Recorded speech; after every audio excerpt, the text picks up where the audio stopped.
Hello everyone, এটা হলো 2nd এপ্রিলের ব্লগ।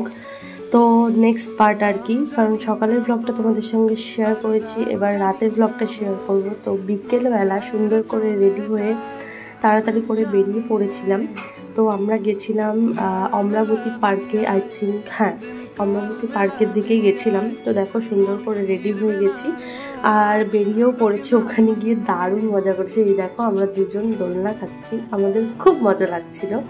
ঘুরতে গিয়ে সত্যি খুব মজা পেয়েছি, মজা করেছি, অনেকটা দিন পর ঘুরতে বেরিয়েছি, খুব ভালো লেগেছিল। দেখো মা বাবাও দোলনা খাচ্ছে, কি কিউট লাগছে না? এখানে দেখো মা আর মেয়ে দুজন একসাথে দোলনা খাচ্ছি আবার। আর এখানে দেখো মা কি বলছিল বলো তো, আমরা না ওই রোপওয়েতে উঠছিলাম, তো মাকে জিজ্ঞেস করছিলাম মা ভয় লাগছে? দেখো মা কি ইনোসেন্টের মতো মুখ করে বলছে আমার ভয় লাগছে। আমার না এই জিনিসগুলো খুব ভালো লাগে। তো তোমাদের মা বাবা কারা এরকম করে জানিও আর কমেন্ট করো। মা বাবার মুখের খুশিটাই সবথেকে বড়। তো আমার কাছে সবথেকে বড়, কার কাছে বড় জানি না। তো ঠিক আছে, আজকের ব্লগটা এইটুকুই। ভালো লাগলে